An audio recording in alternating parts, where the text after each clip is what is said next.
Think the VFW is just a private club for swapping war stories? Think again. We're about to uncover how a team run 100% by volunteers, even the bartenders, is tackling homelessness and mental health right here in Colorado Springs, and why they urgently need our help to keep their doors open.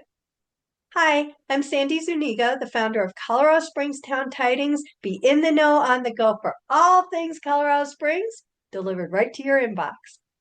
Today, I'm honored to welcome Mindy King, the current elected commander of the Lieutenant Marion L. Willis VFW Post 101. It's located at 702 South Tejon. While their membership is strictly for combat veterans, their heart is for the whole community. Mindy is here to share how they are supporting organizations like Partners in Housing, hosting free community art events, and the critical $39,000 infrastructure challenge this historic post is currently facing. Mindy, welcome. Thank you so much for having me. I am excited to start with your journey. So, Mindy, what's the journey that led you to become commander of VFW Post 101? And what surprised you most about the work you're doing in your community? Okay, so as far as my journey to becoming the commander here, we joined our VFW post many years ago, actually in my hometown, which is a different post, and Where is your we hometown? were members there, Derby, Kansas. Okay. So we had joined there back whenever we first came back from Iraq in 2008. And we were members there for many, many years because we moved around so much. And we really hadn't found a post where we felt like our family belonged. And about 2, 3 years ago, we were invited to come to Post 101. Since we've been here at Fort Carson. And when we got here, we found that it was a very different dynamic than what we were used to for most VFWs, and saw that there was a bigger community outreach, if you will, that they were trying to accomplish. I became the post adjutant within the first year that I was here, and then the next year I said, "Well, I'll give it a shot and I'll run for commander." And so I was elected as commander. And so I've been the commander now for about 6 months. So I have about another half year into my time frame as commander. But that was kind of what it came down to is I saw an opportunity that where I could get more involved. And as I think most veterans feel whenever they get out of the military, they're always looking for a way to still get involved in service to others. And this was a way that I could definitely do that. Great. And so you say uh, are you an Army veteran? I am an Army veteran as well as, and I do say we because my husband and I actually met when we were in Iraq, and we're coming up on 18 years that we've been married. But Wow. he is actually, at the end of January, he will officially retire after a little over 20 years. Oh, So we're both active members here at the post. okay, great. Yeah, I wanted to make sure we got the backstory on you as well as far as what your role was in the military. So thank you for that. And Absolutely. then and then so have you increased any activities that the post does since you've been commander or since you've been there from what they had in the past? It could because there's a lot of history there with Post 101. There is a lot of history. Our post originally was established in 1920. And actually, going back to our namesake, which is Lieutenant Marion L. Willis, he was a World War I veteran that, well, he was in the military in World War I, and he actually passed away in France. And after he passed away, about 18 months after that is when our post was originally established. And his mom was actually the driving force to have the post named after him. He's buried right here in Evergreen Cemetery, so we're able to to go out and still honor his memory and help keep his history alive. But as far as the events and everything here at the Post, we've been able to get a lot of new things brought in and established. Some as simple as like trivia nights, just to get people in and having some fun and engaging in other ways besides, just sitting around and watching TV or watching the game. Um, we've brought people in for games. We've had things like thrift shop prom, where it was intended to be a time where you went out and found something at your local thrift shop that was completely off the wall and something you wouldn't normally wear. And we had the awkward formal prom pictures and all the fun stuff that came with that. We also have brought in patriotic youth programs, which is once a month youth programs that are open to anybody in the community that's school aged, that teaches on a variety of topics from the history of the flag to why the buddy poppy is the symbol that it is, to learning what the symbols are for the items on the POW MIA table. Um, we also have a plot out at Evergreen Cemetery that was willed to us by the Grand Army of the Republic, that includes 270 veterans. We go out there outside of just hosting a Memorial Day ceremony out there every year for Memorial Day.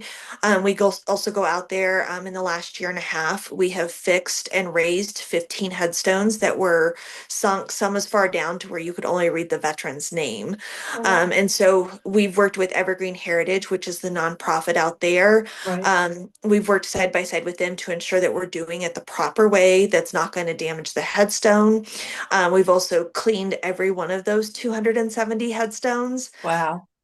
We have five Civil War era veterans that are missing headstones that we're working on doing the research to actually get them headstones in place so that way they can be correctly honored for being out there. Wow, that's a lot that you guys do that the general public just doesn't know about. So thank you for sharing that. So basically, your post operates differently than many people might assume. Could you walk us through what a typical week looks like at the VFW Post 101 and the range of activities happening here? And I know right now you've got some renovations going too, so it may not be your typical week. Right. So we are closed this week just because we are doing some painting and updating. But part of that is making sure that we're maintaining the space that we have, that it is available for, we do rent out our hall that does help with some of the income piece and maintaining the post, because our building was actually built in 1904. So there is a lot that comes with that. But we do a variety of things from whether it's having a football game on, that we do have some good rivalries between some of our members, and that brings out some fun. We'll have potlucks where everybody brings food in and can just sit around and kind of hang out and enjoy themselves. We do trivia a couple times a month. But on a normal night, we have our bartenders that are always here and available to make anything that you're looking for. Whether it's, we don't just focus around alcoholic drinks. We do have other drinks available, because some people, that's not their cup of tea, if you will. Right. And so we do try to make sure that we have other things that are available, just not surrounding alcohol. We do also twice a month we have a free coffee that's just for anybody who wants to come. It's intended for people to be able to connect, sit down and have a cup of coffee and relax and talk about whatever they want, whether that's talking about war stories or whether that's just talking about life these days, what post-military looks like, or whatever struggles or challenges they may be having. And hopefully, in that, sometimes we're able to help people get connected with resources they may not know are available out there to them. Right. And that's for just the members? Because I know you have things that are just members, and then you open up to the general public or the community for specific reasons. Absolutely. So we are what's considered a closed post, which means that if you come into the post, like to go down to the bar and have a drink, you do have to be signed in by a member, and that's just because of the way of our liquor licenses. But as far as events like our coffees, when we do our art events, when we do our patriotic youth programs, all of that is open to anybody who wants to come in and participate. Like our art program, for example. We do those generally on the first Friday of the month, along with the rest of the art walks and everything. But we only, for what we have displayed, it's all military affiliated, and that can be veterans, it can be military spouses, it can be military kids. But what we're really trying to highlight is how beneficial art therapy can be for people. I know for me personally, I kind of scoffed at art therapy whenever it was first brought up, probably because I had gone through the gambit of every type of therapy they could throw at me. And that was kind of a, for lack of a better word, a last ditch effort. Right. And that actually was a game changer for me. Wow. I started hand sewing, and it helped me to calm down. And that was, 14 years ago. And now, over time, I transitioned to doing machine embroidery, and now I run a full-time embroidery business. And that Wow. has, so it not only gave me the therapy I needed at that time, it gave me a different purpose as I was transitioning out of the military and trying to find that identity that so many of us tend to kind of lose whenever we get out of the military. Right. Definitely. Great. Well, thank you for sharing that as well. So I understand you partner with organizations tackling homelessness and mental health. Can you share a specific initiative or maybe a success story that our listeners might not expect from a VFW post? Absolutely. So, I can only speak to what I know as far as recently. I know there's lots of stories I've heard from prior to my time here. But what we really are trying to do, because we are in the heart of downtown, and as many of we know, we're just a couple of blocks from Springs Rescue Mission as well as the Marion House. Both are huge resources for our community, for the unhoused. But we do see a lot of unhoused that do come into our post, whether they're, looking for something to eat, a bathroom to use, etc.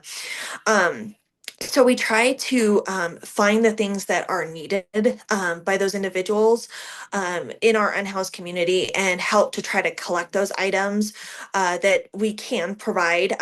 Recently, we did a drive for Partners in Housing, which focuses on families that are facing homelessness. They had given us a list of some of the items that they were really struggling to get donations for. And it ended up being not just our post, there was a couple of other posts that came on board and joined us with that. And so we were able to take a rather large donation down to them that specifically met the needs that they had at that point in time.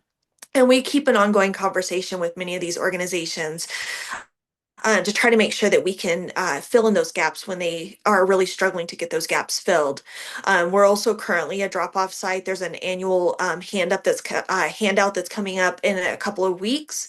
We're actually a drop-off site for that event as well. There again, since we are downtown, a lot of times it may be a convenient stop to drop by and drop those items off. And if we can help facilitate getting those items collected and where they need to go, we're definitely going to do that. Okay, great. I love that you are giving back to the community as the community needs to give back to you. So we all help each other in general. Absolutely.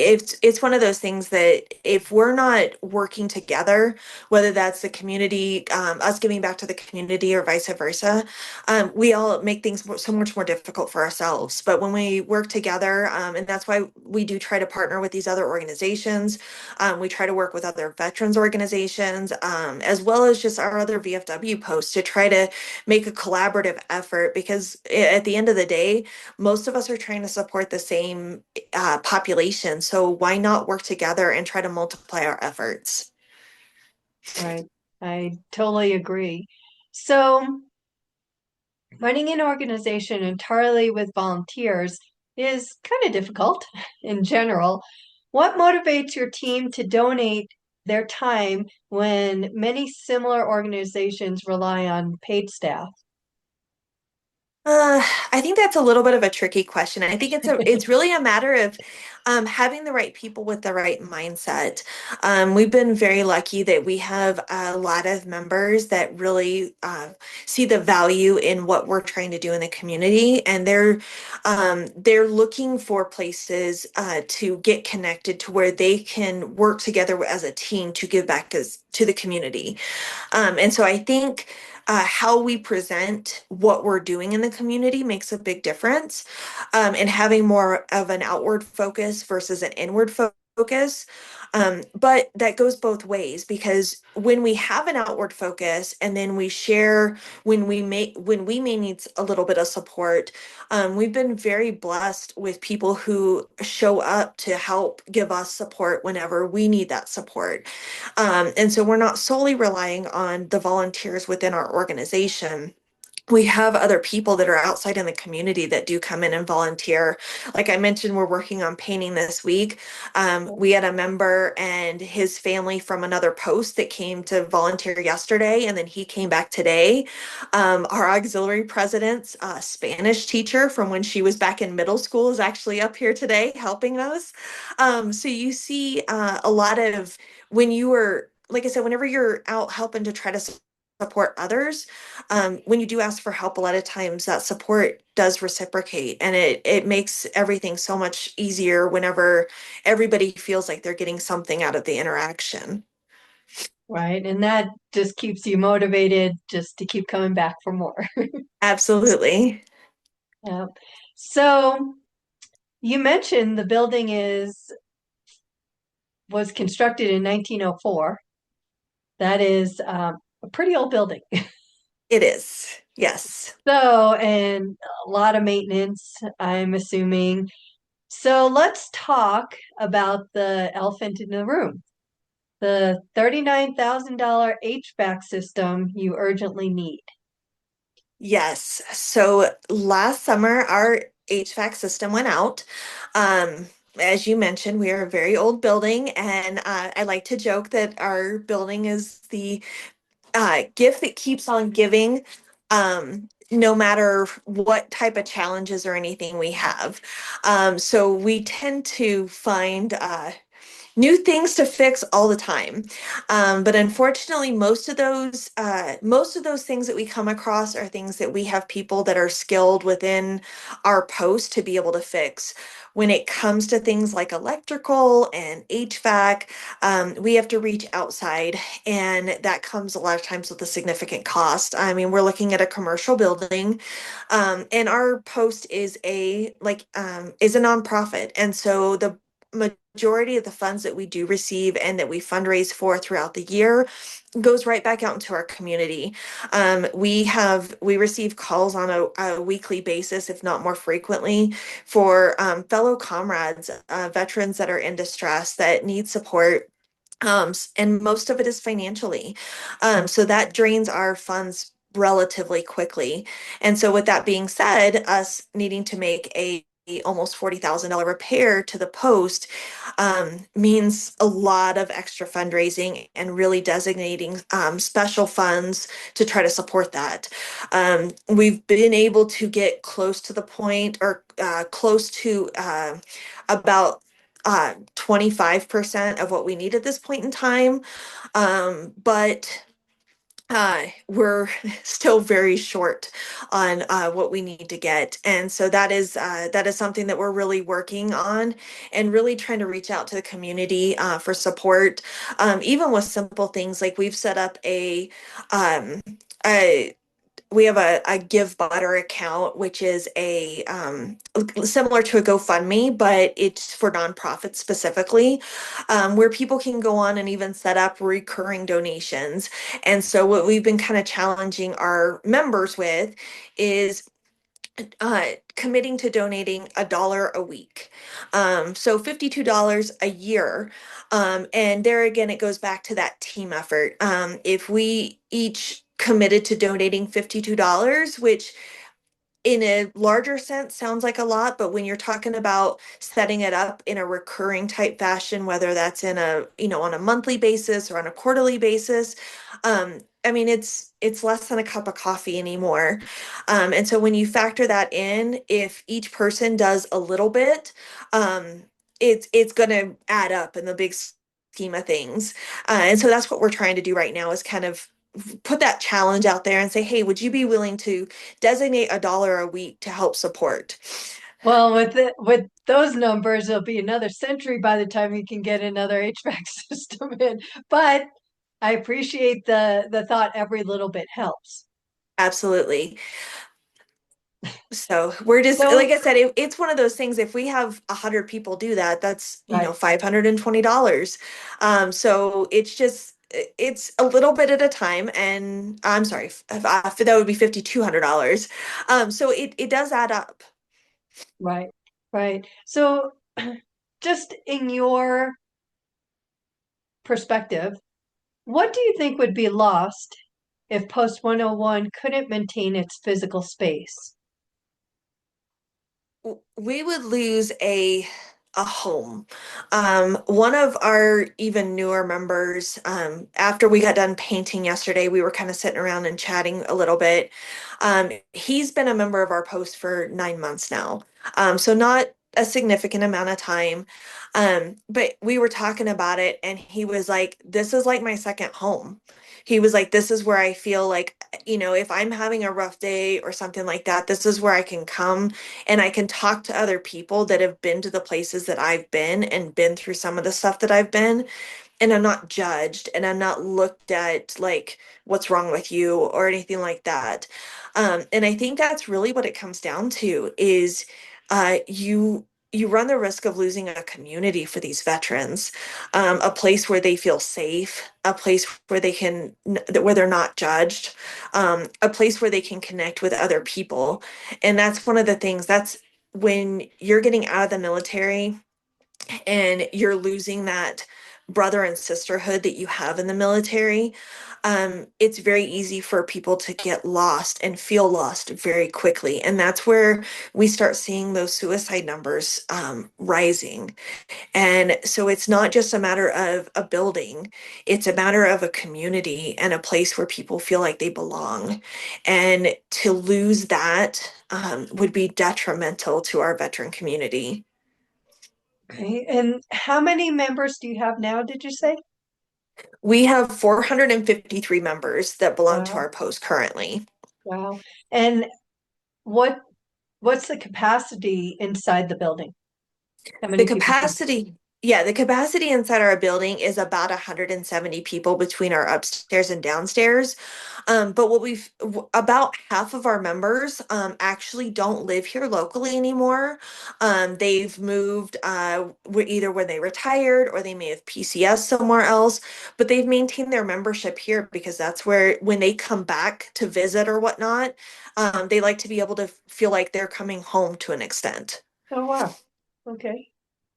And then, so what specific ways can our listeners help ensure this century-old institution continues serving Colorado Springs and our valued veterans that need it? So you've Absolutely. said So that the what is it called? Not GoFundMe, but Give Butter. It's Give a weird Butter. name, but yes. Gotcha. Okay. Um, the Give Butter is out there and available. We try to keep that link posted. We also do regular restaurant fundraisers in the community. Like we have one coming up on the 20th of January that will be for the Arby's on Venatucci. So we do a number of different things like that. Like I said, we also do rent out our hall, which we have an awesome banquet hall here. It's a beautiful space for any type of event. That helps because it helps get people into the post. And helps support through the cost of the rental. But it also, if you see the events that pop up, follow our Facebook page or our Instagram. And if you see events pop up that you're interested in, come in. The more people that we have come into the post, the more people that can see the value of what the post offers, but also our community events that we get out and do. Not everything is financial. If we have other people that come out and get involved whenever we're doing events for the community, there again, that reciprocates because they see that as a connection with our post, and a great representation of our post. And so therefore it puts a good name out there in the community for us, which in turn, like I mentioned before, it comes reciprocal down the road. Right. So there, your events, when somebody wants to rent out the hall, do they have to be members? No, they do not. Anybody can rent out the hall. Our members do get a discount for renting out the hall, but anybody can rent out the hall. Okay. So if you are a veteran or not, if you need a space, this is one of the places that they can go. What is the rental for the hall in general, or does it change? Was so the basic hall rental is $400, and that includes the rental of our space. Our canteen is open during that time frame, so people have access to going down to the bar and getting drinks or whatnot. It also includes tables and chairs because we have all of those here on site. Right. Okay, so that's another way you can help this VFW Post 101 is by renting out whether you have a party, a reunion, wedding, bar mitzvah, anything. If you need a space, please consider VFW Post 101 on Tejon. That will help get them more money into their coffers so they can hopefully get an HVAC system or whatever they need to do. Absolutely. Yeah. And then do you have listed when you have the events, do you have it listed that they're public and or do you not you list both events, members and public, right? So we list the events that are public on our public page. So anything that's listed on our public page is people can come in for. The events. The only thing that is listed on our public page that is not necessarily public is our general membership meetings. But those, if somebody is a member of another post and they may be in town visiting or whatnot, they're able to come in and visit for those events. But those, like I said, the membership meetings are the only thing that we post out there that are not just open for the general public. Yeah, and then if there's military uh, that are around that are looking for a post, they at least see that you have a meeting that they could come and possibly join. So that makes sense. Absolutely. Yeah. And actually, you bring up a good point there. One thing that we've encountered a lot is that a lot of active duty military think that they have to be out of the military before they can join the VFW, which is actually a myth. As long as you have eligibility requirements, whether that's serving over in Korea or Iraq, Afghanistan, Vietnam, etc., as long as you have that while you've been on active service, you can join while you're an active duty service member Okay. or for our auxiliary for our spouses and family members. Okay, great. That is great information that people may not know about. So, is there anything else that you want our listeners to know about that we may not have covered? I think the biggest thing is just come in and check us out. We are really working to try to change the dynamic of the VFW. It's not my grandpa's VFW anymore. We're trying to change the dynamic from it just being the old man's drinking club to being an inclusive entity where families are welcome and no matter what generation of service you have, you're welcome to come here. We want everybody to be involved, regardless of age, combat experience, etc. Okay, great. And also for people to make sure they come to the events and other things because that helps with the fundraising and also you get to meet veterans, even if you've never been in the military, and also support them. Absolutely. Right. So